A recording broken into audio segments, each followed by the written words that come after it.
We're going to talk about Ukraine.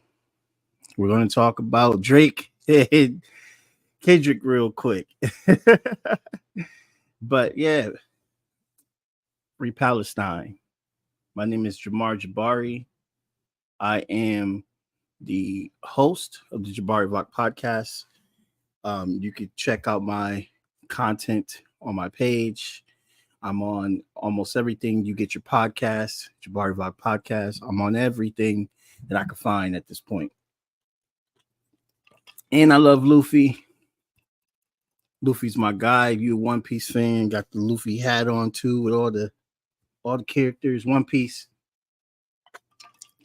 I love One Piece. How's everybody doing? Let me see. Let's shout out some people that's just joined the stream.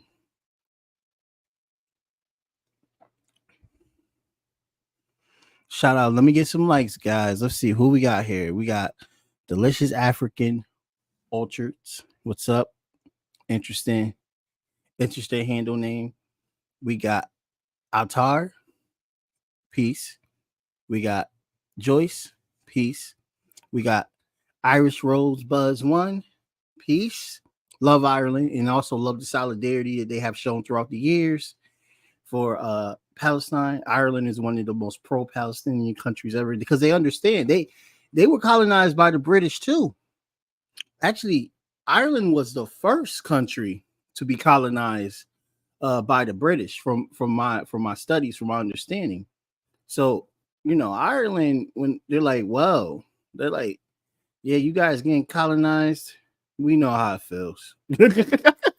Northern Ireland still to this day, my guy, is under British occupation. Northern Ireland. Free Northern Ireland. There's no drink in here. This is a Red Bull, by the way. But I like this cup. It's a Luffy cup. Yeah, I got problems. Luffy's my guy. Do not judge me. Who else we got up here? We got Heather. We got Ajon. I hope I say your name correctly. Tony. We got Beck in the building. Who else? Thank you for the like. Thank you for the like. Don't forget to like and share. Don't forget to like and share, guys. Thank you so much for the like. I'm on YouTube right now. I'm live on Facebook right now. What's up, guys, on YouTube? I see Extra Bola. What's going on? Good to see you again, brother. I really appreciate the support. I really do. Who else we got live here? We got Coco. We got who else we got? I saw another name. It's gone. Mike Foxtrot, user with mad numbers. Kenneth, how's it going? T Beck, how's it going? Don't forget to like, share. Leroy, thank you so much, Leroy.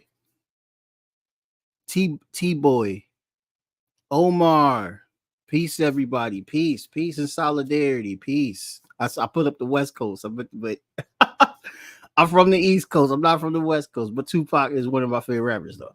All right, let's get into it, man. Let's get into it. Really quick, fun topic. Real quick, break the icebreaker. Who's pro Kendrick? Who's pro Drake? Put it in the comment section below. Pro Kendrick, pro Drake. Who's pro Kendrick? Who's pro Drake? Who's pro Kendrick and who's pro Drake? Let me tell you something. I'm a huge J. Cole fan, and there's like all this stuff going on in the media right now about how J. Cole was like warned to not get involved because Kendrick apparently has a thank you so much for the likes. Thank you so much. Let's get the likes up, guys. Let's get the likes up. Thank you so much for the likes. So Kendrick apparently told J. Cole that he got like an album worth of music of disses on Drake. Like he's just been waiting. He's been waiting. Like that's some scary right there. Some scary. Like you about to beef with the dude. You don't even know the dude has been prepared for months on you. Like that's crazy. Absolutely crazy. I don't know if it's true or not, but man, if it is true, oh man, if it is true. And then he says, this other YouTuber, I can't even think of the freaking name. If I get the name of the guy, he's like he got ties to the industry. He was basically saying that Schoolboy Q, when um they was on Dreamville tour, Schoolboy Q pulled J. Cole aside and warned them about like what Kendrick time is on. Like he on demon time. Like what's up? If you guys, thank you so much. I see people coming in. Don't forget to hit the like button. Don't forget to share. I cover music, politics, and culture. Very important. The latest episode is out right now. Who I interviewed? I interviewed so many people. Can't even think of who the freak did I interview just recently? Was it Kinsley? I think it was the Kinsley interview. Kinsley interview is out right now. Please go out on Linkar. It's on wherever you get your podcast, guys. Go onto the link tree, check it out. I got photography on there too. Cover music, politics, and culture. Jabari Block podcast. Yeah, man. Kendrick is a menace. Like that's how I knew he was gonna win, because the dude is a freaking menace. Like how you prepared like that? You just got mad songs, dude. Really? Just waiting? And it's like all you doing is waiting for him to respond, and he's just gonna, all right, so let's release that one. Then everybody's like, oh, OV hoes. I'm like, damn, Kendrick. And they, like he probably got more ish. He bought the. I'm so scared. Every morning I look on YouTube to see Kendrick ain't dropped today. I hope Kendrick ain't dropped today because it's over. Kendrick, you did what you had to do. Let it go. It's done. You got Drake. I just think that's so interesting, man. I just wanted to like break the ice real quick, because I feel like that beef is very, very interesting. Thank you so much for the likes, guys. Wow, that jumped up a little bit. Let me get more likes on the like button. So there's a poll. I don't know if people can see the poll, but if you can, this for people on TikTok. Sorry, I can't put the poll on YouTube and Facebook. Honestly, I wish that they could do it like how TikTok does it, so it could be easier for us creators. But there's a poll, guys. Are you pro-Palestinian? Check out that poll. Hit yes, hit no. But we're about to have a real conversation real quick. Real conversation. I think it's only fitting. I think it's only fitting to fish on Sean. Would you like to come on and talk? Is that what that notification about?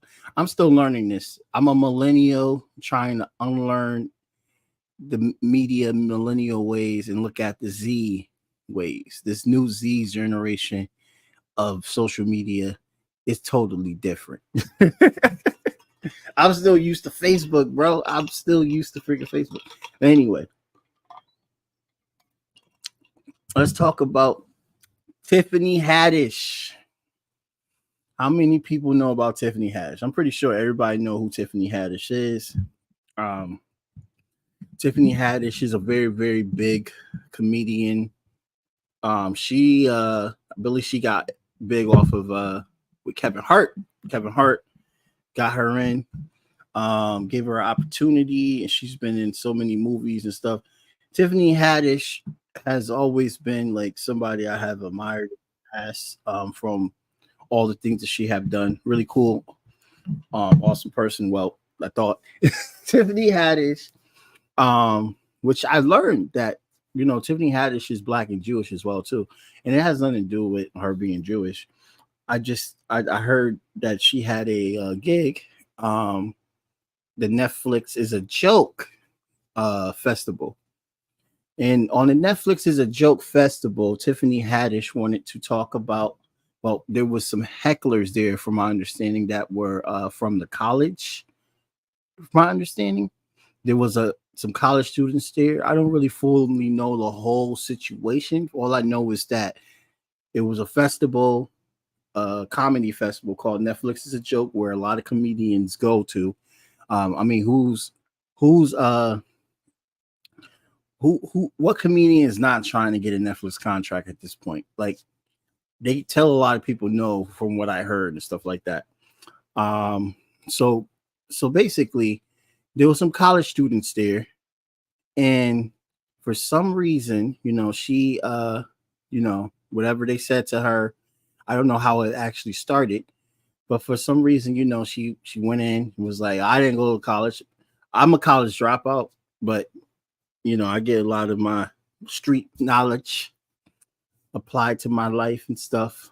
I think I learned a lot about life living on my own, providing for myself. And I'm about to go on to a whole nother tangent. Anyway, so she goes in on college students, and like, the assumption that all college students are living great, perfect lives is just not true.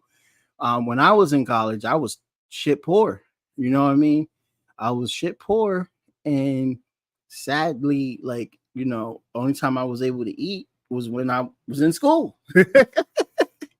And I worked mad jobs to try to, like, stay up. So, like, I went to a community college, and then later on I got into a private school in Savannah, but a private university in Savannah. But it's a myth to just assume that just because they got into college that everything is right for them, that room and board is okay, all these things is great. Because when they leave, they're probably going to be homeless. A lot of them are probably coming from a broken home. You don't know what people are going through. Not everybody is born with a silver spoon in their mouth. And once you leave college too, you're going to have so much debt. Like, I'm a dropout and I'm already 10 grand into debt, which, I'm paying on. I got to do that. And that's why that's part of the reason why I'm mad at Biden, besides the whole Palestinian conflict.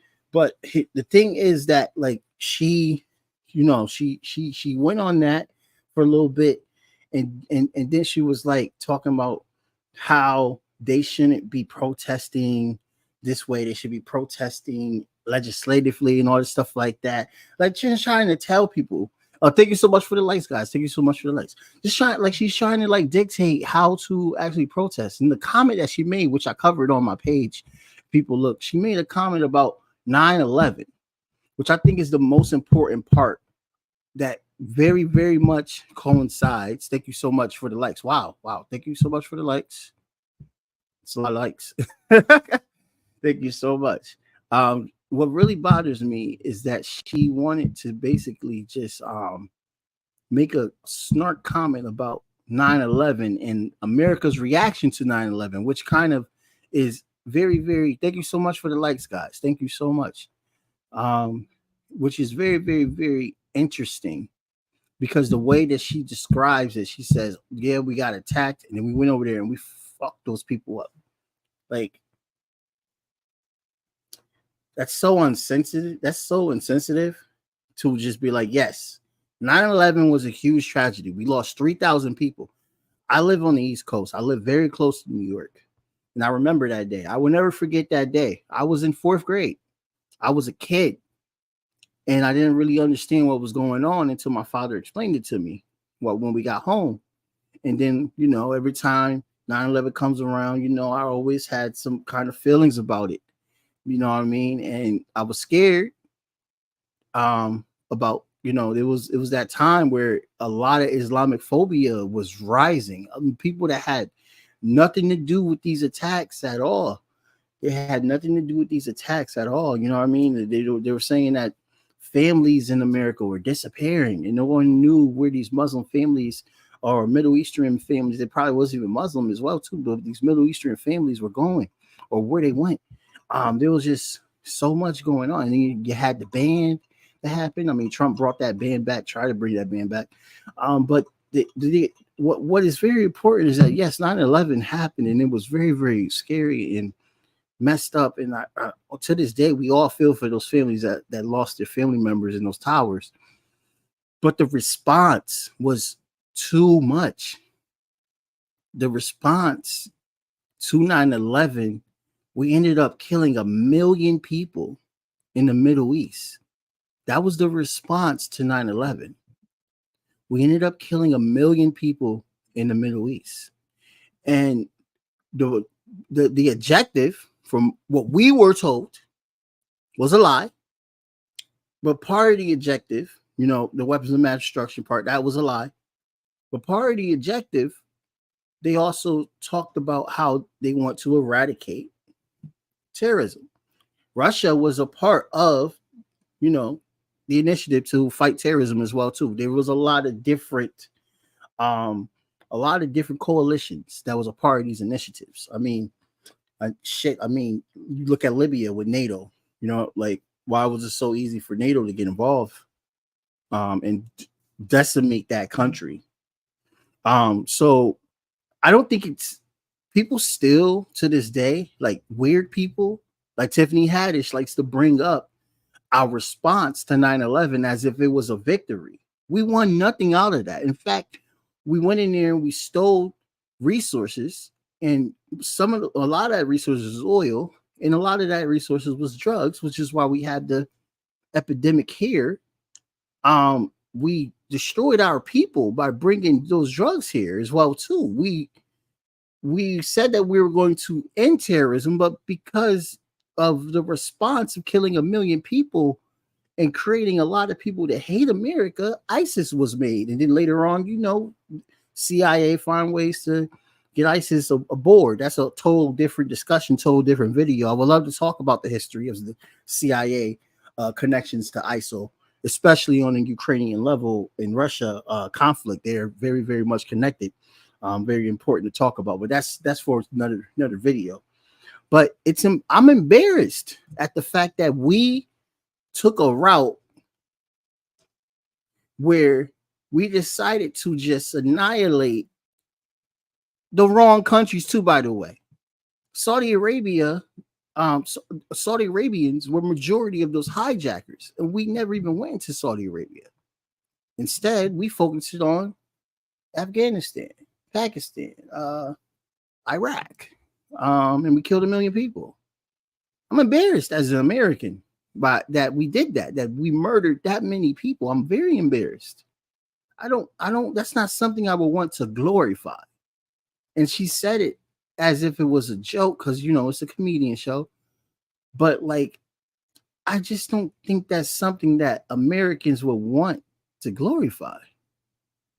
Yeah, you're right. America is only interested in oil and money, and that's what we went in here for. The Taliban is still at power, by the way. I thought the whole idea was to remove the Taliban from Afghanistan. Originally they was the Mujahideen, and this was when Afghanistan turned socialist. And what? Do we have a Jeff Soros, Jamar dude? It's one world order moving very fast. Jeff Soros, Jr., Rockefeller, etc. We all know about the 1%. We all know about the 1%. I'm not talking about the 1% right now. The 1% is a part and is complicit to all the wars that goes around. They make money, they profit off of that. But what we are explaining is that as Americans, what I'm trying to really, really explain, we should not be proud of what we did in the Middle East at all. We should not be proud of what we did in the Middle East at all. And to say it jokingly and think like it's okay. How do Middle Easterns feel about what we did to them in response to 9/11? Now move forward about 22 years. Israel. A state that was created by the British and the Zionist ideology movement for 75 years, removal of Palestinians from their homelands. Palestinians to this day is actually the largest diaspora, the largest refugees in the world. They rank as the largest population of refugees in the world. Because they don't have nowhere to go. They have been exiled from their own homeland. Now, Tiffany Haddish's response was a justification to why Israel response to Gaza and from the Hamas attack on October the 7th. These are still, Yes, they still haven't stopped the people that did 9/11. That's exactly was the whole point of what I was talking about. And I think I spent about too long on explaining that. That was my whole point right there. They and and you see Israeli officials online when this attack happened and people were complaining about how many children, still to this day, we are knee deep in 14,000 kids dead in Gaza. Their response was, well, the Americans, when they were attacked by Islamic radical terrorism, they killed over 1 million people in the Middle East, and no one came after them. George Bush should be in jail. Colin Powell should be in jail. Dick Cheney should be in jail. That whole cabinet, his whole entire administration, yes, they should be prosecuted with war crimes and go to prison. The only reason why I didn't have it because when the ICC was going to go after Bush and his administration, we sanctioned them and we threatened them. So the ICC backed off. That's the reason why there's no accountability and there's more chaos. That's that colonialism. And we also prop up a settler colonial state in the Middle East for our interests, not because we care about our beloved Jewish people, but for the interests of the rich. Get what I'm saying? Jordan is also a proxy state as well too. Saudi Arabia as well, but they're trying to move away from being vassal and being more of a sovereign and thinking of a sovereign way. But Saudi Arabia would not exist if it wasn't for America. We propped up these governments and we keep who we want in power in these governments for our interests.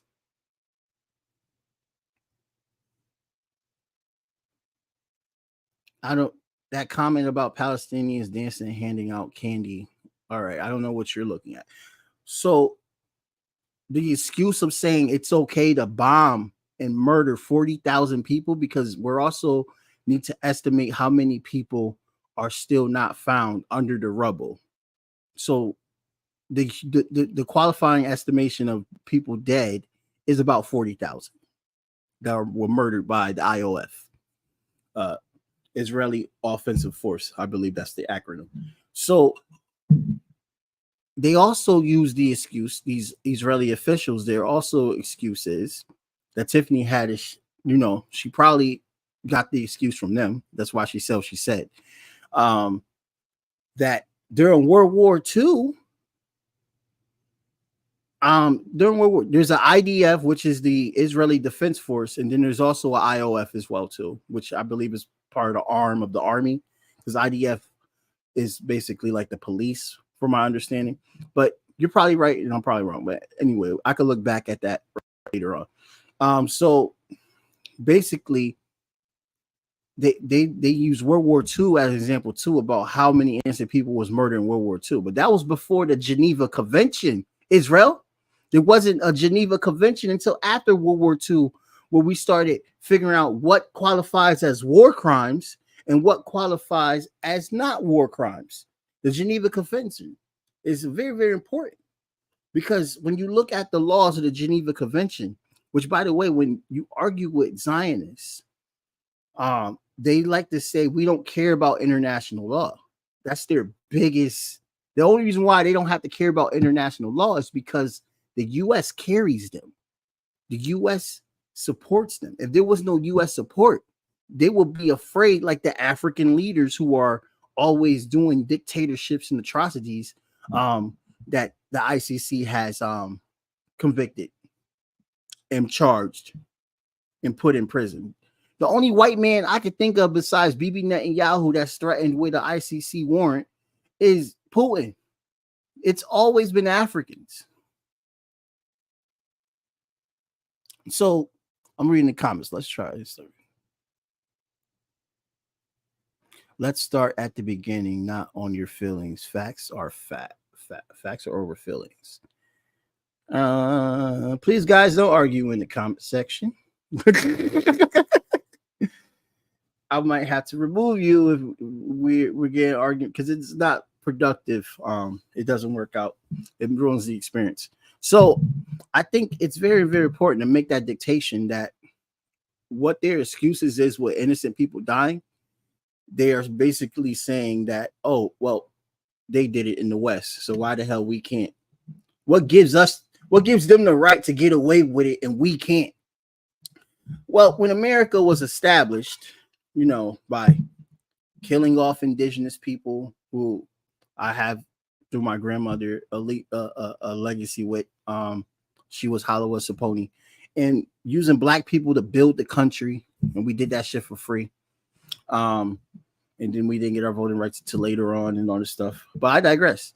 There was no social media around showing the manifest destiny that was what all the colonizing politicians here used as an excuse on why they had to remove the Native Americans from their land. You get what I'm saying? We're seeing that same type of expansion of a settler colonial state that happened in the past here in the present with Israel. Israel is the settler colonial state off the behest of the British, and now they are on our tax dollars, which makes them a vassal state because they cannot survive without us. We're seeing it in real time in the media. We're seeing the removal of indigenous people in real time in the media. And this is why they want TikTok to be taken down. When you follow these IDF soldiers and IOF soldiers on TikTok, they have no issue with laughing and joking and showing off the atrocities that they are creating. And honestly, it shocks me that people that follow them don't question, like, this is kind of off. Don't you think this is kind of off? Like, but no, I guess some people don't question it because we dehumanize Middle Eastern people. We don't. There's a culture here in America where Middle Eastern people are dehumanized, and it's racist. Let's see. Let me read some of you. We're not talking. Okay, so last live, there was some people that I had to remove. That I will. There were some people that basically were saying we're using their arguments to support Israel because of the Bible. When I come on his live, I don't do none of that. That Bible talk, that's a question you could go and talk to people that are in religion. I'm not a Muslim. I'm not a Christian anymore. My dad's a pastor, but I'm not Christian anymore. And I am not Jewish. And I don't conform to anything outside Abraham belief or inside Abraham belief. I don't think I'm an atheist. I do think that there's a God. But here's the issue. I don't care about the argument about the Bible to prove or whatever book to prove why people from Europe can come and remove people from the Middle East. They use that same book to justify my slavery. If you read, they use that same book to justify my slavery, my ancestors, to enslave our ancestors. They use that same book to remove indigenous people in the Americas from their land. I don't care about those books. Don't bring up religion in this live feed. Okay? Thank you. What we are criticizing is the action of a settler colonial state, which is Israel, and what they are doing to indigenous people in Israel, in their land. It's not even, I can't even say it's their land. In that land, Palestine. What they are doing in Palestine. This is what we are critiquing. We are critiquing the actions of a state. So that means that if Russia, because everybody wants to talk about Russia, when Russia invaded Ukraine, what did we critique? The actions of Russia invading Ukraine. When we invaded and decimated Afghanistan, Iraq, and killing 1 million people, what did we critique? We critiqued in the anti-war movement the actions of our government killing and murdering millions of people just for oil and to get rich. Israel is not exempt from criticism. Israel is not exempt from criticism. I don't care what religion is the source of the state. Here in America, they see ourselves as a Christian state. So if I talk junk or criticize America for what they have done, does that mean that I am anti-Christian? No. No, it does not. It means that I have a problem with the war crimes that my government, with my tax dollars, is doing.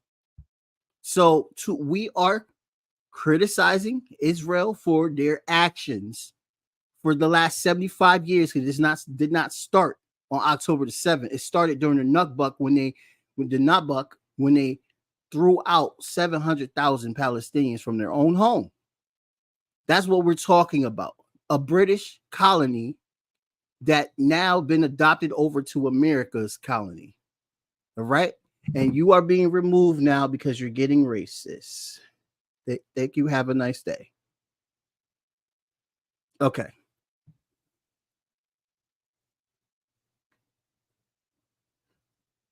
All right. Talking about Africa because you don't like the criticism of a state that is committing genocide. You only brought up Africa because I'm black. It's the only reason why. That's what gets you removed. That's crazy. Anyway, so the justification of using what was this? I got kicked out of Russia, got kicked out of Germany, so I'm not indigenous too. All right. Well, I don't know what that comment is about. So okay.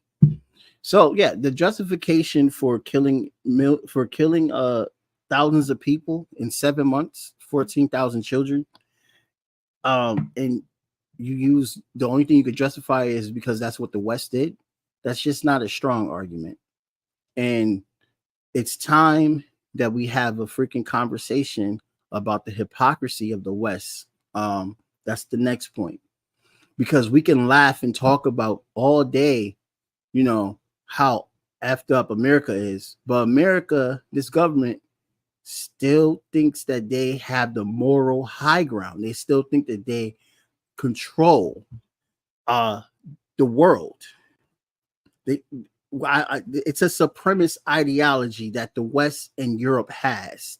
Okay, the West and Europe has a ideology where they feel that they are the best, and they dictate how the world should look, which is why you see France freaking out that, for instance, that they have to remove their troops from Burkina Faso, Niger, now Senegal, ECOWAS nations in the Sahel, especially, got rid of the French, and now American troops are saying they're going to leave.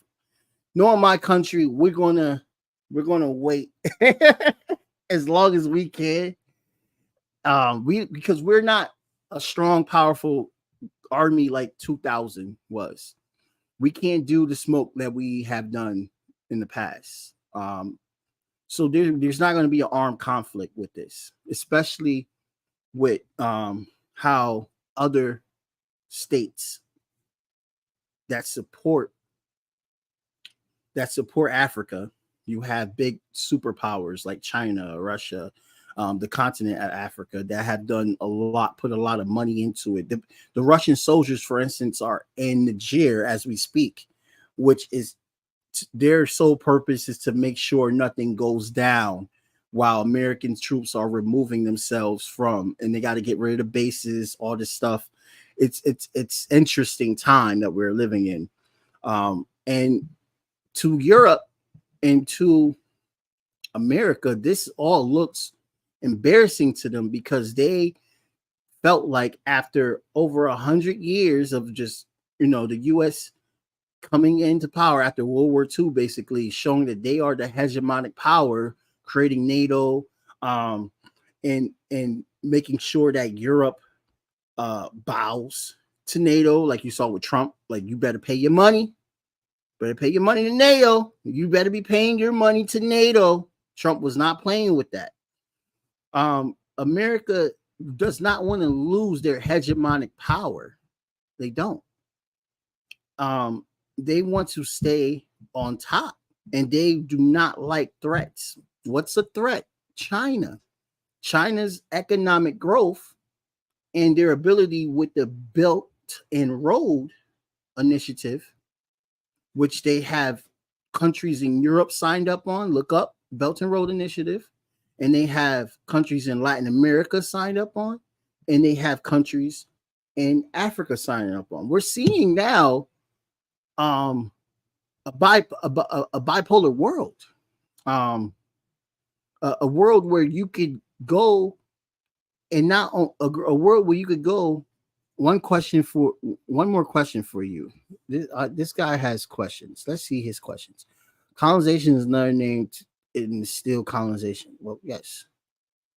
China and Russia has proxy wars with the U.S. It's the other way around. Flip that, please. We given $1 billion to Ukraine and created and made Ukraine as a vassal state. We also had John McCain, Hillary Clinton, and all of them in 2014 that they were so happy to be there when the protests started, and the removal of Yanukovych and installing, which is what Victoria Nuland, she had a conversation that was recorded, and is part of the reason why she has actually resigned, because Ukraine is losing the war. There's articles on this that you could look up. And so she was on video literally dictating on who was going to be a part of the new regime for Ukraine. She basically was molding the new regime for Ukraine in all these various phone calls. And she also said fuck NATO, which is another thing that is wild. So, these people, they control the world, and they're just like, I don't care how NATO feels. You got all these people in Europe giving you all this money and support, thinking that the West is the right way, the West is the right perspective, but now you see their economies are failing, especially now that the pipeline, Nord Stream pipeline is destroyed. They was getting a lot of Russian oil. They was getting a lot of oil from Russia into Europe, and that's not happening no more. Where are the most of the slaves of the world? Let me give you an example of one world order where, all right, so not interested in that. All right. Anyway, so I think it's very, very important that we understand, totally understand how the world is changing right now. Ukraine is basically a world order shaping conflict. The genocide in Palestine off the behest of the Zionist government is a world order shaping conflict. And I think it's more of a world order shaping conflict off of the fact of the U.S. looking embarrassed of how they can allow 40,000 innocent people to be murdered in Gaza and not put a stop to it. You got Biden 7 months later saying that he's going to block stuff. But if you look in the bill that they passed, where they gave $25 billion, and they basically armed Israel up for at least 4 months. So if he cut off the aid, Israel still have 4 months to just go gun ho and do whatever the hell they want to Gaza. You know what I'm saying? He's not really truthful, Biden. He's not truthful. So you're seeing countries start to pivot towards the east. You know what I mean? They want to pivot towards the east now, just because they can't trust the West anymore. And when you look at the Belt and Road Initiative, China's going into Africa, like Uganda, for instance, and they're building railroads, they're building infrastructure, they're building all these things to help and bring some quality and first world, I hate using the term first world, but first world technology to Africa, to countries that haven't had a chance to advance.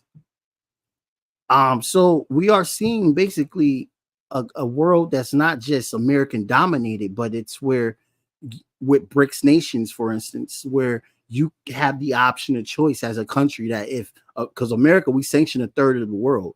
So if you don't like being sanctioned by us, you could just switch your banks over to BRICS now, and you'll be able to feed your people and do better and stuff like that. Unless you have a conflict with BRICS. And I don't know if BRICS sanctions countries. They probably do. The World Bank is definitely a part of the U.S. hegemonic hemisphere, and so they definitely with these IDF loans and all this stuff like that. Country, like for instance, Ukraine is in debt. When this is all over, Ukraine is going to be bankrupt. I don't know how Ukraine is going to get out of this debt because all of the money we gave them, all our tax dollars, are loans. Did I just learn about Israel? Some people, they shock me with the comments that they make on here. I guess I triggered you in some way. But I've been in a part of anti-war movements for over a decade now. So no, I have not just learned about Israel. But thank you for asking. It's always good to make sure you stay sharp. So what I really wanted to talk about. Let's go. I got my computer here. Let's get into it. What would Israel look like after Benjamin Netanyahu gets arrested and goes to jail? Because this is the only reason why that he gave up on that he said no to the ceasefire deal that was recently approved by Hamas, and it was on record that Qatar and also Egypt and our government in the United States as well said that they have accepted the ceasefire agreement to give up all the hostages and everything. And Bibi Netanyahu said, no, we're going to go right into Rafah. What do you mean? What are you talking about? Why are you saying that we need to do a ceasefire, give up all the hostages? We're going to go right into Rafah. Thank you so much for the likes. Thank you so much for the likes. Keep coming, guys. I really, really appreciate this. And if hold on, guys, I gotta read something real quick. Oh, okay, there we go. I got a text message. I always gotta look at my text messages. Minty Green, if you feel that way, then that's how you feel. People come on the social media to give responses, and they just to like, I guess they want people to get mad. That's how you feel, bro. I'm not going to sit here and argue with you on how you feel. Anyway, so Rafah has been bombed 24/7, and we talked about this. A lot of kids, they can't even give up. They can't even fully control the north of Gaza. The north of Gaza, they try to say, is automatically ethnically cleansed, and they are all moved to the south, but there are still people there, and they're battling Hamas there. And when you look on Telegram, and there needs to be some type of like academic research into how Hamas was able to hold north of Gaza, because they are winning the conflict in the north of Gaza right now. Israel cannot remove Hamas. They're not, just like how America couldn't complete the mission on getting rid of who they said was holding weapons of mass destruction and removing the Taliban and all this stuff like that. Israel's not completing their mission of trying to remove Hamas. They can't remove Hamas. Hamas is holding on pretty strongly. So what can they do? They could go over to Rafah, into other population centers and very mass populated cities where there's refugees at, and bomb the smithereens out the tents. They could continue the body count and then say, oh, it's Hamas. They're using them as shields, which is not anything I saw. I saw some very gruesome footage, and I know some people in Gaza, have some contact with people in Gaza, and the way that the U.S. media was saying how things was going is absolutely incorrect. Absolutely incorrect. And thank God that the people that I know in Gaza are still alive, and I hope that they can get through this. My heart goes out to them. So Bibi Netanyahu knows this. He knows that he has an ICC warrant coming. He knows that he also still has to deal with the corruption charges that he was dealing with before he was reelected as prime minister. And so America's moving on. America's moving on to this guy named Biggie Gantz. Benny Gantz. Benny Gantz is an opposition politician. to Bibi Netanyahu. He has a similar a similar mindset. I don't like this is what I'm saying. The Zionism is an ideology. You get what I'm saying? So in order for this conflict to actually end, this party, the Likud, I believe is their name, the Likud party, has to be removed. This is a very, I mean, before October the 7th, people were protesting. Israel was protesting their leaders. Is just like how they're protesting them now over the hostage situation. Because they know for a fact that Bibi Netanyahu keeps saying no to these ceasefires, and they just want their family members back. Before that, Bibi Netanyahu was trying to get power. Bibi Netanyahu was trying to be a king. He was trying to get bills passed that gave him more power. You know what I mean? And they were protesting that. It was like, no, because you have a conflict between liberalism, the liberal mindset, and also the radical, conservative, Zionist ideology. I mean, the liberals in Israel are also Zionists, but they want to be more lax. They don't want the apartheid to be an issue, from my understanding. I know some people in Israel, and I've had discussions with them as well too. I know a few people also in Palestine. So I have had these discussions, privileged enough to have these discussions with these two. So Bibi Netanyahu wasn't popular to begin with. So I really feel that, you know, he knows that his time is counting, and America is distancing themselves from Bibi Netanyahu because it's an election season, and they feel embarrassed by what's going on. They're losing the moral high ground. You know what I'm saying? The relationships that Israel had are almost gone. Even Mexico, Latin America here, Mexico. I even saw Ecuador. They like all these people are cutting their ties. You know, and Egypt. It took Egypt a long time because Egypt is also. I see we have somebody here that wants to be a guest. Let me finish my thing. Egypt is also complicit. There's a guy there. I can't think of the Egyptian leader's name. I believe it's Sisi. He only has power because of the West. We gave him power, and now from the pressures of Egyptians, now he wants to bring the case of genocide, just like South Africa did, to the ICJ. Let's see who we got. Some Power Clean. If Power Clean is still. Hello, Power Clean. Oh, very well, brother. Thank you for coming on and talking. What's up? So I'm a teenager and I just now started my own business. Congratulations. I just wanted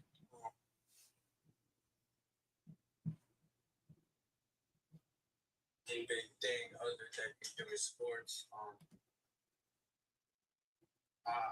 The thing I'm struggling with is I don't know how I should keep going with this because I actually am going to college for cross country.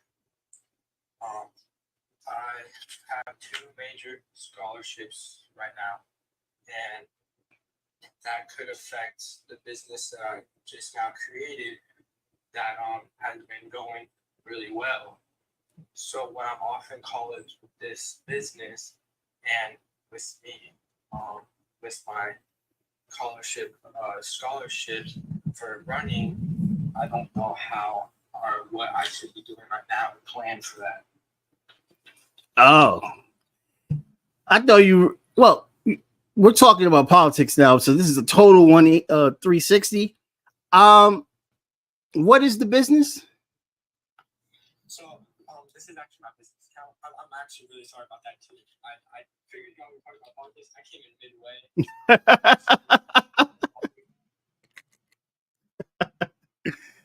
Yeah. I'm like on the street. I'm like, wait. I don't know if this is like a free talk or like a. Yeah. Well, it's pertained to the topic. We're talking about Israel and Palestine. Yeah. See, I'm new to this whole TikTok thing, man. I mean, I'm downloading TikTok for my business, trying to get it out there. Word. Yeah, I don't have any advice, bro. That's I wouldn't even tell you anything because I don't know what to do in that situation. No, I'm sorry. I didn't mean to like barge in like that. Oh no, you're fine. You're fine, bro. You have a good day. Yeah, you too. Have a good day. All right. Yeah. I hope he does get the advice that he needs because I think it's very, very important. Like that we all set up for success in everything that we do. And the idea to either go for a business or finish off in school. If I had kids, I'll tell them school first. But if you really feel like this business is going to take off, go ahead. Maybe I should have told them that. I don't know. But so many guys, let's see. The main opposition to Israeli Prime Minister Benjamin Netanyahu. I am reading from Al Jazeera.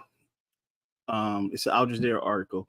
A member of Israel's war cabinet and the man touted by his supporters as the next prime minister is in Washington, D.C., invited there by the United States government. So, yeah, he's already with the group.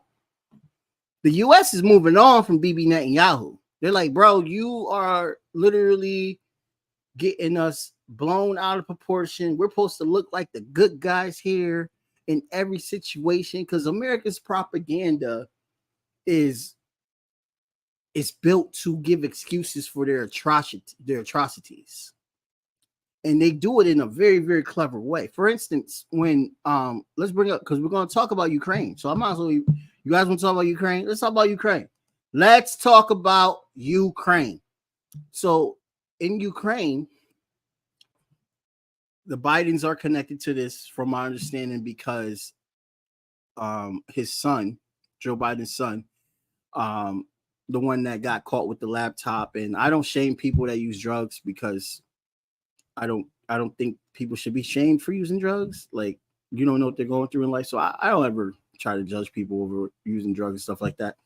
But he was oddly a part of a very large, lucrative oil company in Ukraine. They got a lot of connections in Ukraine. So Zelensky, when he was elected as president, we're gonna hear some history now. I know some people will be like, you don't know what you're talking about. Like, who is this guy? Like, from the hood. Free Palestine, by the way. We're gonna keep saying that. Zelensky is a comedian. He was a comedian. He was pretty popular. He was very, very popular in Russia. Very, very. He is ethnic Russian descent from the Donbass region. He pretends that he doesn't know Russian. There's videos. I'm not trying to sit here and give you some saying he's being fake, but there is videos of this brother speaking Russian. But he's like, no, I'm Ukrainian. I speak Ukrainian only now. That's how he is. So when he won on a peace campaign. He basically, and this is what I'm talking about, how good the U.S. propaganda is. This is why it's good to distinct. The U.S. propaganda was basically calling everybody from 2014. That's when the Civil War started. The Civil War started once Yanukovych administration. He was the elected president. When he was removed from power, they called this the Maidan coup. but or people want to call it the Maidan Revolution. I don't see it as a revolution. Academically, I see it as a counter revolution. It fits all the counter revolution narratives than it actually being a revolution. But the civil war started that went on for 8 years. The civil war claimed over 14,000 ethnic Russian Ukrainian lives in the Donbass region. Thank you so much, guys, for the likes. Thank you so much for the likes. And it was Petro Poroshenko who was the coup president. He wasn't voted in. The U.S. put him in power. And the propaganda was that he's fighting separatists. They didn't call the people in the Donbass region the ethnic Russian Ukrainians. Ukrainians. They called them in the media Russian separatists. Now, so when you're thinking, you're reading, and you don't know that much about journalism and how people use terms. Thank you so much. Thank you so much, guys, for the likes. I really, really appreciate it. Please like, share, and subscribe. When you don't really see the term separatist as it being actually like, this sounds wow, like you're saying it's only Russian separatists that are living in the Donbass region. No, these are ethnic Russian Ukrainians. They're related to Zelensky. Zelensky is an ethnic Russian Ukrainian. You get what I'm saying? So when he ran for president, the Ukraine was very, very upset about how there's a civil war. No one wanted a war. Of course. Why would you want a war in your region? Why? So they voted Zelensky in because he had a peace campaign. When you look at Zelensky's campaign, it was talking about honoring the Minsk agreements. Do anybody in the comment section know what the Minsk agreements are? Well, the Minsk agreements was basically a peace treaty to stop the civil war that was happening in Ukraine. Thank you so much for the likes, everybody. I really, really appreciate it. Thank you so much. Let's get some goals. Give me some goals. I'll give you some shout outs. Come on. You want to have a conversation? Come on. Please just don't be random like the other guy. But so when Zelensky gets into power, you have these factions, and it's about 2%. 2%. There was a small group that was put into power. The U.S. works with whoever they want as long as they get their agenda. What is the U.S. agenda? Expand NATO. Overthrow Russia. Putin, basically. Overthrow Putin. That's the U.S.'s interests in the Eastern Bloc. Expand NATO, overthrow Putin. So, and the whole NATO expansion in the EU is a part of the reasons of why Yanukovych was removed from power, because he was a neutral president. He wasn't a president that was pro-Western only, pro-America. He was a president that was willing to work with everybody around the world. That's what he was basically doing. And he was friendly to Russia. He didn't have aggression to Russia. So, of course, Hillary Clinton and John McCain. Thank you so much for the likes, guys. Thank you so much. Of course, Hillary Clinton, John McCain, you know how they do. You know how they do. They had to come over like, we about to overthrow this shit. And the CIA was like, hey, y'all need some assist, which I got to do a whole video on that. I'm still researching the CIA's connection to Ukraine. That'll be a good conversation to have. Still searching that. So after I finish my thought, I'm going to let this person come up. We're talking about politics. So the conversation has to be pertained to, right now we're talking about Ukraine, and we're also talking about Israel. And so Zelensky gets in power, and he's automatically told what the play is. He knows what the play is. Continue the war. Continue the war. We're going to make you in NATO. We're going to make you in NATO. We're going to get you in NATO, bro. You want to be in NATO, Zelensky? You want to be a part of the squad? Putin, as he was promised in the 90s, Joe Biden said this, we will not expand NATO. NATO expansion is a red line to Russia because they use NATO to destroy Russia, especially Yugoslavia. NATO was used to attack Russia. It was the whole point of it, even though they tried to say it's a defensive alliance. Let's get this person on. Let's see.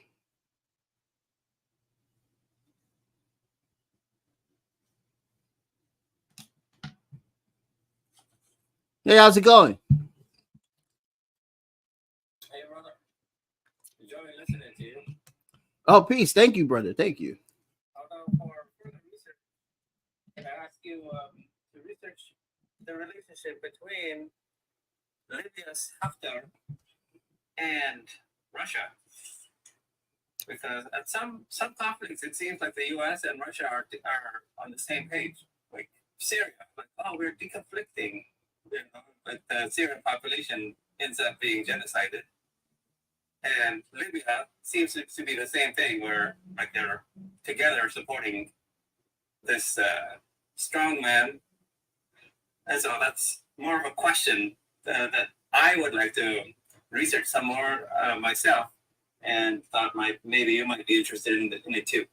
Yeah, I mean, well, my understanding with Syria, when it comes to Libya, that is something that I need to research on. So I will always be the person to tell people 24/7, especially on my shows. If I don't know anything about something, I'm not gonna sit here and bullshit you like Fox News and CNN and just tell you something. Um, I know for a fact that when it comes to Putin's policies, as much as the CIA will tell you, or CNN or Fox News will tell you that he's pro-communist, he's not pro-communist at all. In fact, the reason why he was in a part of the Communist Party during the USSR days was because that was like the only party there that had weight. There was other parties, of course, but the vanguard party, the ruling party, was in fact the Bolsheviks. Was in fact the Communist Party, which is the Communist Party now is the 50%, I believe. When it comes to voting, they are very, very close to trying to get someone in, but they lose elections as well too. And Putin's not part of the Communist Party. Putin's part of a different party. And Putin is a capitalist. Putin also talks a lot of shit about the USSR. He blames Lenin for the whole Ukraine situation. He blames Lenin, which is kind of shocking to me because from my research, it was Stalin that created those borders. Maybe he was just ranting or something like that. But back to Libya. When it comes to Islamic terrorism, Putin he has a Republican mindset. You know, he's anti-gay, which is a big thing in Russia. The homophobicness in Russia. He's also he was a counter-terrorist ally as well too with the United States, especially during the Bush era. Him and Bush was really like cool. It wasn't like how it was with Biden and Putin. He was cool with Bush. He liked Bush. So he wanted to join the invasion in Iraq and Afghanistan. He wanted to be a part of those conflicts. So the reason why I say Syria is different, because Assad invited Syria into his country. Even though the West says that Russia invaded and Iran invaded into Syria, that's what they say. That's not actually true. Syria was inviting Russia into the country, just like they invited Iran into the country. And the reason why they invited them into the country was to fight ISIS. Because the America, even though we said that we were fighting ISIS, we were occupying the northern, yes, it's the northern or eastern part. Let me tell you, like I always say, I got to go back and check. But we're occupying the oil there because we want their oil. That's our interest. We don't care if ISIS is there. We don't care. In fact, the CIA contracts ISIS for certain things. They have a relationship, which is a lot of information that should be for a different video to talk about. ISIS is not just a radical terrorist group that's just going around fucking shit up. They actually have contracts and dealings, not only, and this is going to piss some people off, but there's actually proof in this, not only with the CIA, but also in Ukraine, also in Israel. There's literally ISIS members fighting in Ukraine on Ukraine's side. ISIS has a very complicated relationship with a lot of countries while they're also doing terrorist attacks. And you notice that the terrorist attacks that comes off from ISIS is towards countries that we have quarrels with. When that last time you seen ISIS actually try to attack the United States, for instance? So that's why I said I want to see what the actual relationship with Libya was.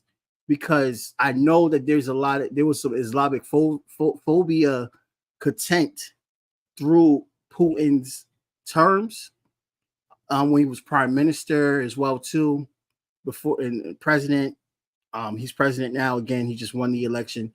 But I need to see what the intent was with Libya, because from my understanding, Gaddafi was very, very close with dealings with Russia. And it would be so interesting. Why would Putin would be pro wanting to remove him from power when he was benefiting off him? It was the U.S. that wanted Gaddafi gone. So I get why Obama signed off for NATO and stuff like that. I hope that wasn't a long answer. Long rebuttal. Yeah. I'm doing other stuff on the side. So, Yeah. I got this, capitalism. So I got this automatic screen clicker. So all those lights you're seeing is just this thing that I put on my screen, and it puts a constant stream of lights. So oh wow. So Well, thank you. with so the reason why I'm interested in these things, especially with the issue of the tea stuff that Mr. Putin says that he's fighting. Basically my beard turned white when I'm studying the Syria conflict and just listening in and closely watching everything that's happening. And basically Russia in the background under Putin, it was creating a whole bunch of ISIS troll farms and trolling. Let's say even when the French were not cooperating, they would send these ISIS troll bots to go and attack French TV stations. Oh wow! They put on and put like ISIS messages on French TVs, and eventually they got France to join the war on terror. Yeah. So oh really? Wow. In Syria. Well, when it comes to tech, that's not my expertise. I'm not really into how tech is made. I do know that there are Russian farm companies that do a lot of craziness, just like every other country. We have that. We spy on people, they spy on us. But I would need to research that. That sounds like something that I've heard of before, though. I'm not going to lie, because these Russian troll farms are insane, especially when it comes on the Christian perspective here in the United States. I think it's like 70% of Christian platforms are actually like Russian troll farms on media. So very interesting tidbit. I ended up studying Cambridge Analytica a lot, and Steve Bannon and the Mercers are involved. The Mercers are the billionaire family that funded Steve Bannon to stand up this Cambridge Analytica. But the personnel that were in Cambridge Analytica, like half of them were Russian, and they would go to Russia and share the information. So all the technology that Cambridge Analytica built up, the Russians also basically have it. And I suspect that they're working together. And oh wow, Cambridge Analytica. Cambridge Analytica. You never know. Just like China, a lot of American companies work with China. Elon Musk, for instance, gets a lot of dealings from China. That's why when Xi Jinping, when he came over to San Francisco, he didn't care about meeting with the president. He met with the billionaires. He met with the people that actually exploit us and run the country. He met with the old money and the new money, the Jeff Bezos of the world and stuff like that. That's who he went to go talk to. He doesn't care about Biden, really. Biden is definitely an embarrassment to me. So I fully understand him if he doesn't want to talk to Biden as much, because Biden is just always like, the dude wants smoke with everyone. We have a piece of legislation under the UN called the One China policy, which was signed in by our government as well too. dictating that basically that we believe that China should be whole again. This is where the Taiwan question comes into mind. It's a hypocrisy to now say a piece of land, which was never a country, should now be a country and be independent of China, when a lot of the Taiwanese people, I know a good amount, I've spoken to them, talked to them, they work in the mainland, they literally go over to China to work, they have family in China, and you're trying to say that they're different from China? Like I thought the whole crust of the one China policy was to respect that there was land taken away. Taiwan was taken away by a Japanese far right radical that fled from China when he was defeated by Mao, and he was propped up as the actual government by the United States. This is how Taiwan has their government. This is the origins of their government from Japanese occupation. So for us as a country that hasn't even been around nowhere close as much as China existed, to try to dictate the history and say this is the way things should go, I really feel like that's problematic. That's my issue with Biden, and especially on the Ukraine question as well too, because Ukraine is kind of similar. They weren't a country until the 1990s after the fall of the Soviet Union. And Russia itself started in Ukraine, in Kiev. The Russian Orthodox Church itself started, the Rush. You know what I mean? So we're playing too many games with things that we don't fully understand. We're a baby nation trying to dictate like countries that have been here for 6,000 years, like not understanding history. I watched some historic dramas, stuff that happened. Let's say the Ottoman series, there's a series, a Turkish series that talks about the games of empire that used to happen when the Mongols would invade, and then there was the Byzantine Roman Empire, and all the politics of that time. I don't think, you see it sometimes that they would put spies on each other, and it would be like such a monumental task to put one person in a key position where they can get the secrets, and then get the secret across, hundreds of miles across. But today, each one of our phones is like a listening device, spying on us pretty much. And it's a tremendous power that you can literally put in place, that you know exactly who's your friend and who's your foe. And a country that has resources can definitely empower the people who are truly going to do the things that are let's say benefit to them. Especially if you can do this thing where you can hack into their device and find out exactly what they're thinking, even when they're not with you. Oh yeah, I mean, Israel has some really good technology on doing that, where they can, I think it's called Oracle, from my understanding, where they can basically send you a text message, and the text message automatically downloads an app into your phone where they can see every single thing that's in your phone. Yeah. So with that, I think the game of empire gets very interesting, and you get a lot more precise results than you would, let's say, in the older empires.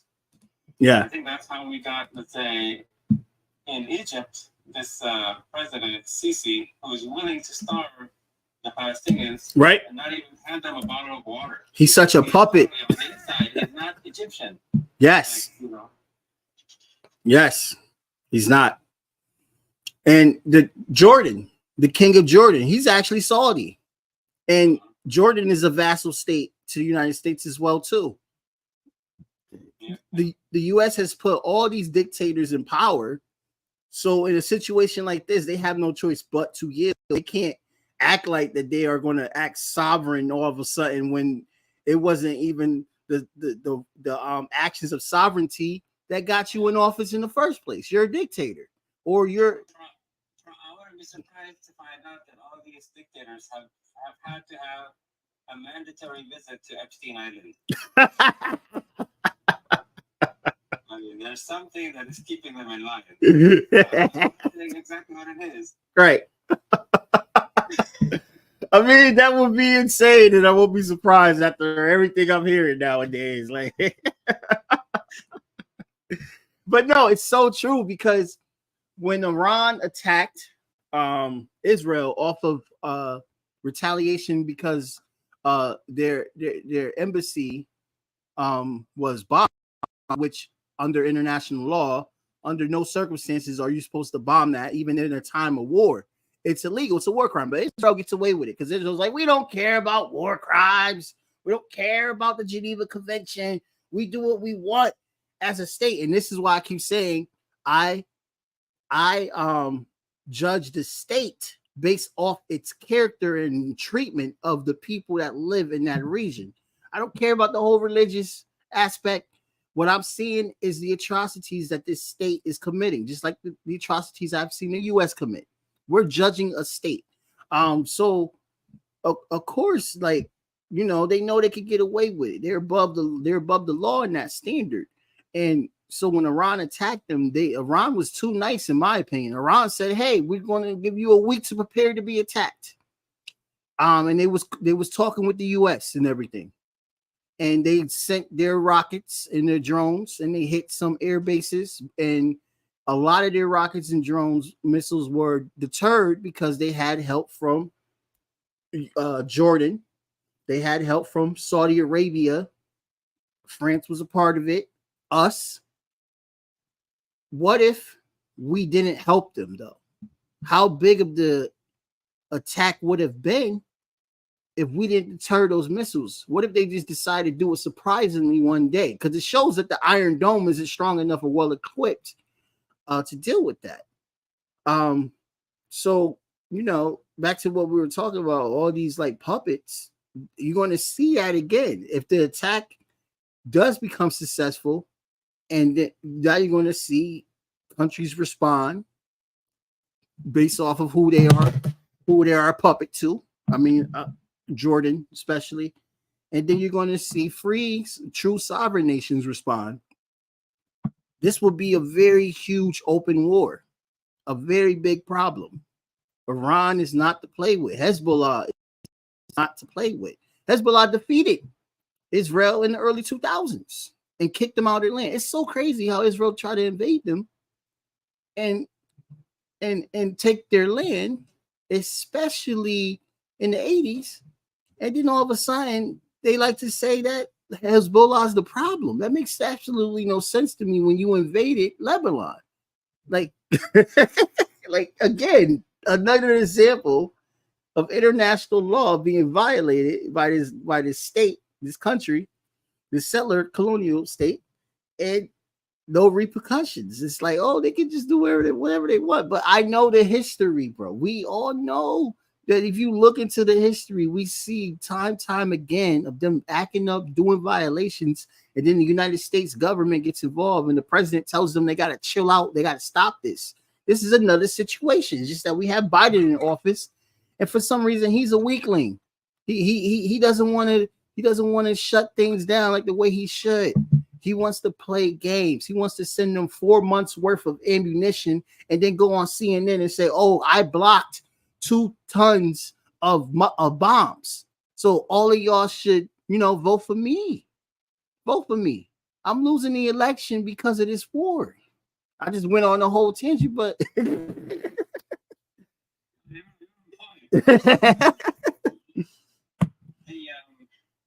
The thing I want to, I guess, comment on is this one kid.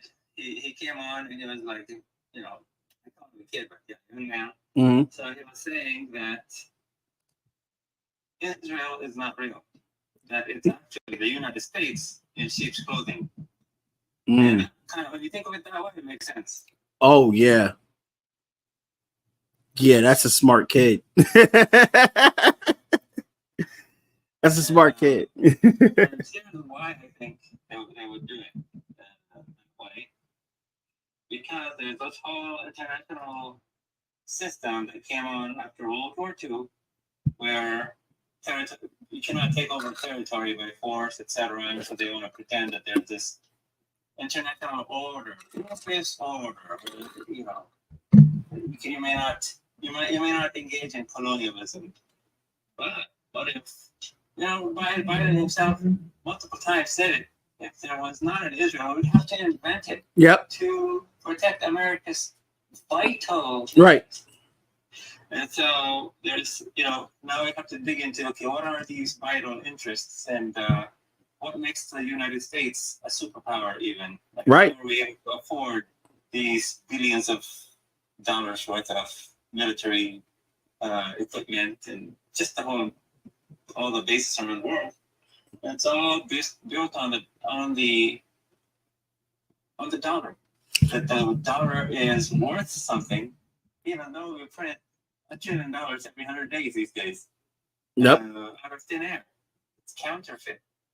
And so that works. And, you know, counterfeiting works until it doesn't work anymore. Right. And I believe the current series of genocides and what do you call it, even in Sudan, acts of colonialism. Even Benjamin Netanyahu, he came on TV and he said, you know, you have to partner with European countries to colonize Africa. Yeah. And at the same time, you hear Eric Prince, the Wagner mercenary of the United States. You know about him, right? Yep. Yeah, Blackwater. Yep. So he came on and he was like, yeah, these African countries, they cannot benefit themselves from their natural resources. Well, we have to go and take them because they don't know how to take care of it. So, especially when that's so racist. it's racist, but it's, I think, a reflection of policy in the United States, or the United States, the elite, what they're thinking. It gets synthesized down to the people who actually implement these things, which I think are Eric Prince on one hand and Netanyahu on the other hand. I mean, you can think of him as the boss controlling everything. That's one way to think of it. Right. But, you know, they say keep your friends close and your enemies closer. I don't know how that fits into this thought, but the idea is, like, there's different ways of looking at the world that we shouldn't just dismiss. It's like, okay, so I may not hear this very much, but it could be that even what we look at as the Democrat-Republican Party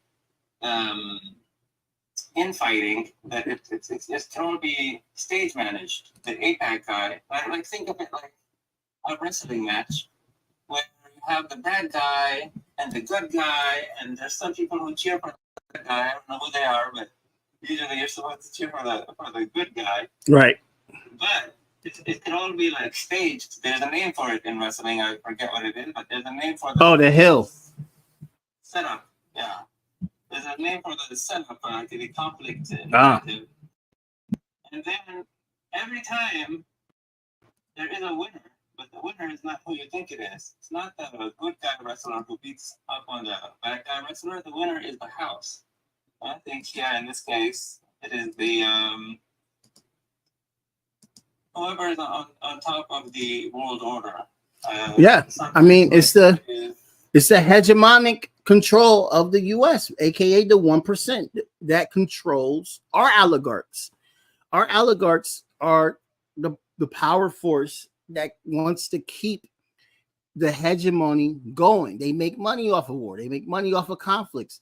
They're making money off of European countries that are going bankrupt because they're giving their money towards a unwinning war. Russia is beating the hell out of Ukraine right now.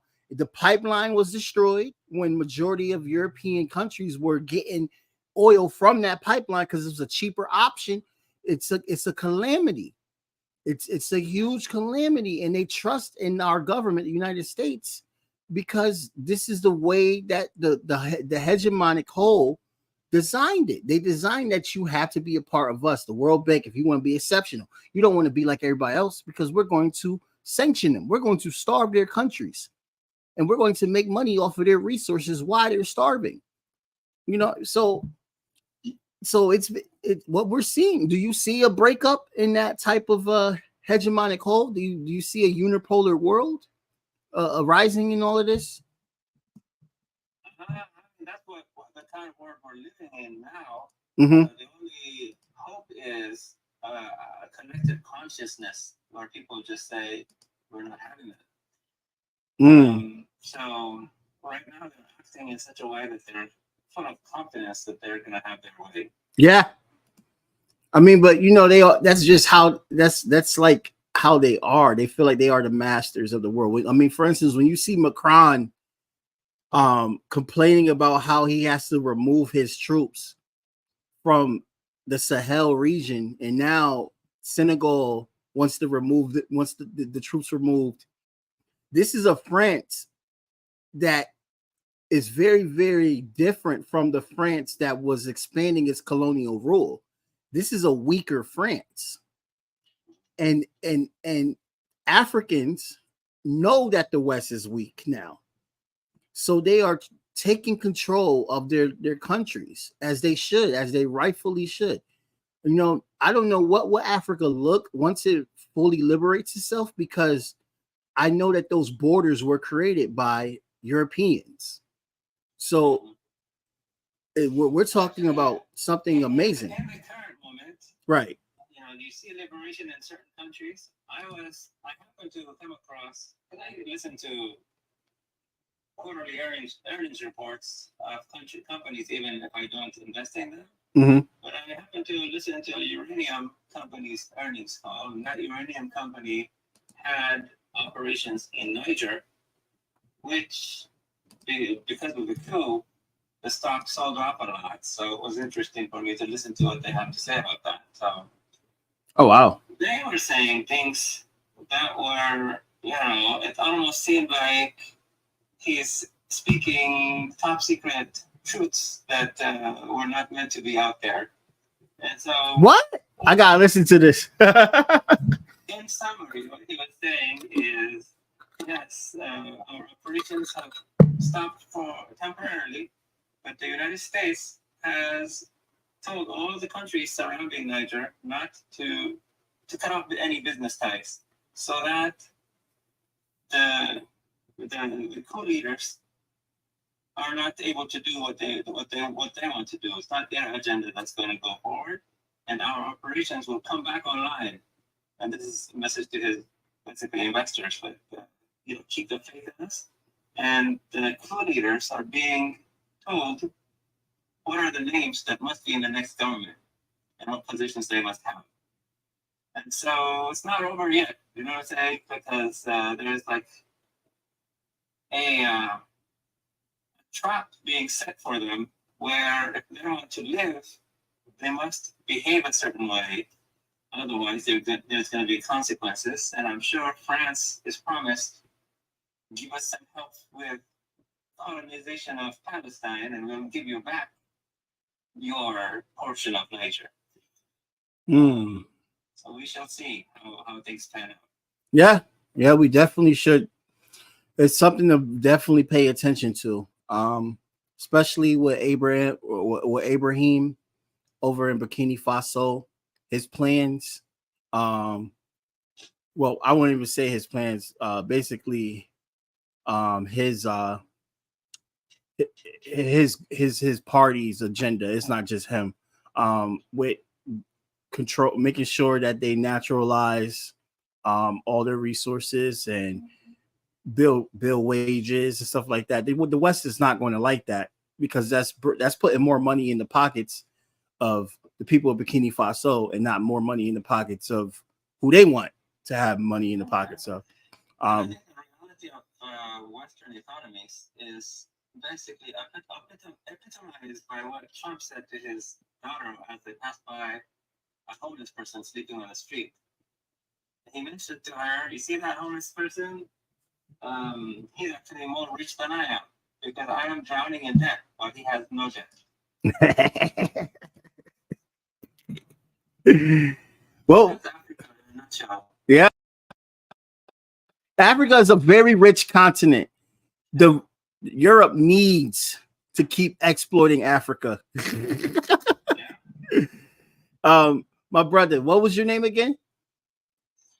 Elias is my name. Elias. Nice to meet you, bro. Add me on the thing. I'm gonna follow you back as well too. It seems that I ran over my time, which is good also though. So definitely gonna be back on, hopefully either tomorrow or the day after, and we'll continue these conversations. I really appreciate you coming on the live stream, my brother. No problem. Thank you. Yep. And to everybody on YouTube that's on here, and who else? Twitter, well now X, Facebook. Have a really good night. And here on TikTok,